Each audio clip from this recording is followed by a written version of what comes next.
The key idea here is that questioning should cause thinking. There are two good reasons to ask a question, either to collect evidence that you need to inform your teaching or to cause students to think. Those are the only two good reasons. There's one very bad reason, and that is to create student engagement. Because what teachers do is to say,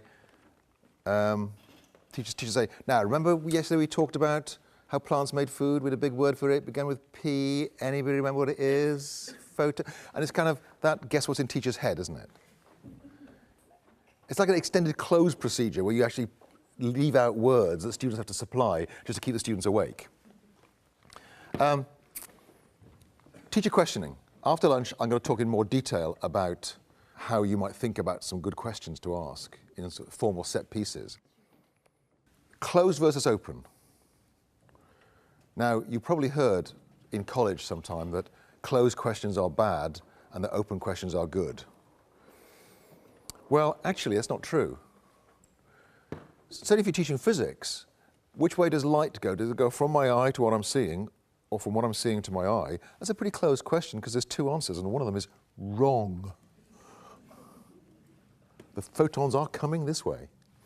The reason it's a good question to ask is we know a lot of kids think that light goes this way, what's called the projective view of light.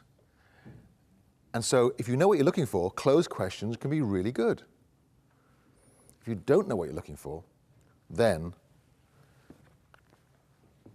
open questions might be more helpful. But actually the distinction between closed and open is not that clear. Whether a question is closed or open is not in the question, it's in what the children think the teacher is looking for. It's in the classroom contract, that network of expectations that you generally establish with every new class by about October, where you basically, by October, you generally know how much work you're going to get out of every class, don't you? There's a few skirmishes, can last until Christmas, but basically, you've reached a negotiated settlement, haven't you, by October? And the fact is that every time you actually engage with a class, the children are trying to renegotiate the contract. And you're trying to hold on to the territory you've won and win back a bit more. So the classroom contract is what determines whether a question is closed or open. And the more important distinction, much more important than whether it's closed or whether it's open, is whether it's low order or high order. Okay, so what's 3 threes? 9. Any different answers? 333, good. 33.3, okay, good. Just 3, because they were all laid on top of each other. Oh, yes. Yes, 3, just 3, yes. You're not very good at this, I have to say. You're not as good as year 5s. Let me give you some year 5 answers. 83.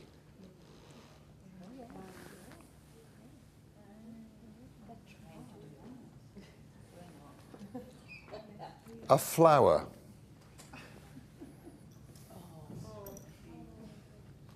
A small flock of birds.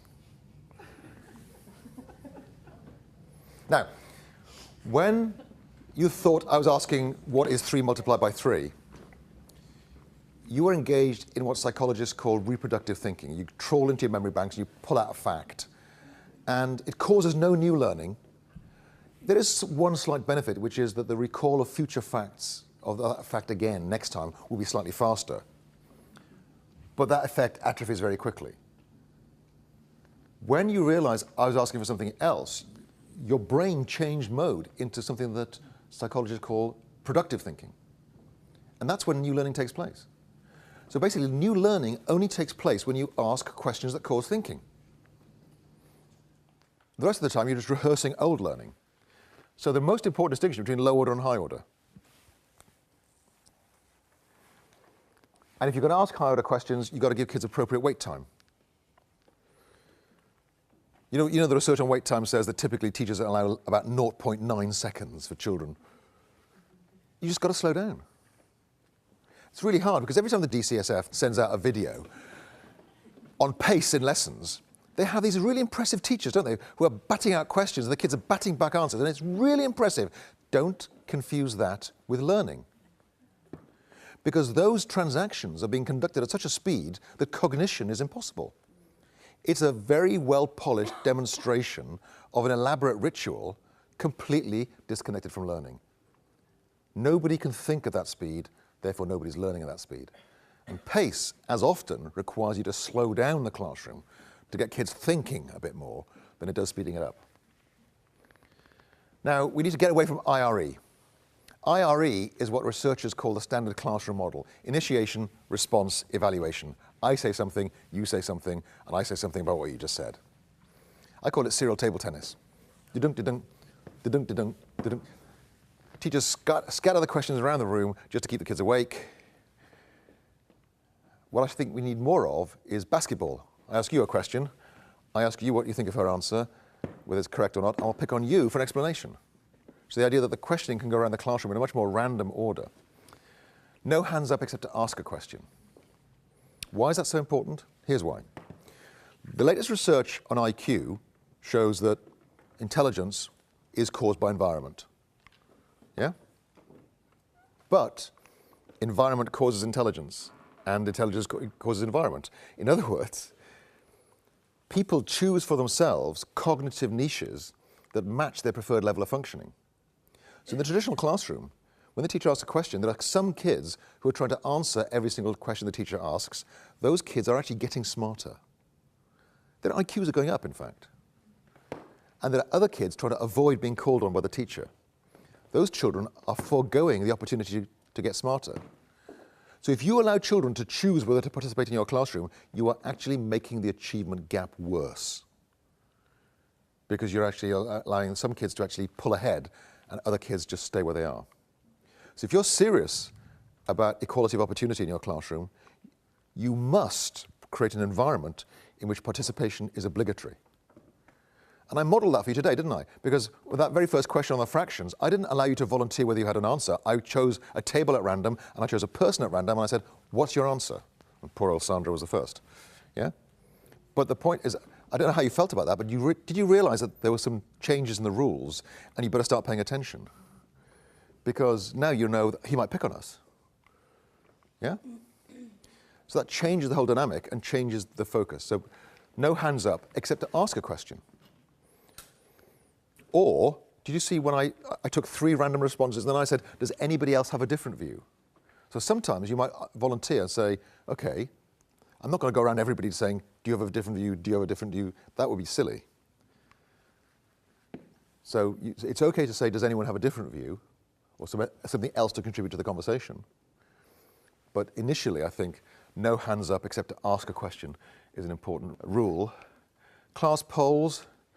Here, you can actually just go around the class saying, what do you think? What do you think? What do you think? Like, a science teacher would go around saying, global warming, fact or fiction? And I just go, boom, boom, boom, boom, just to hear what the class thinks.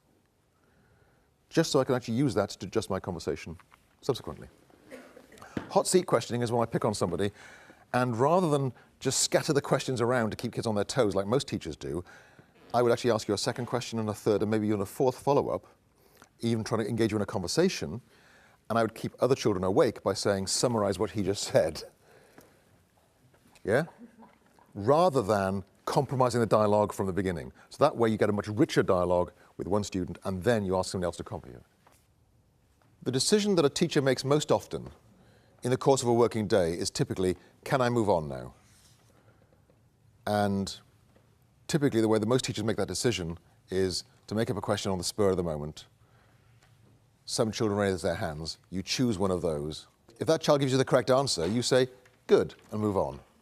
And what we're saying is, let's think about the ways in which you can broaden the evidence base. How could you get teachers making better teaching decisions by broadening the evidence base? And that's what we call for in all student response systems. If it's a multiple choice, you can use A, B, C, D, or voting systems. If it's a constructed response, you can use dry erase boards. You can use exit passes. The key idea that pulls all these things together is that these kinds of techniques embody both pedagogies of contingency and pedagogies of engagement.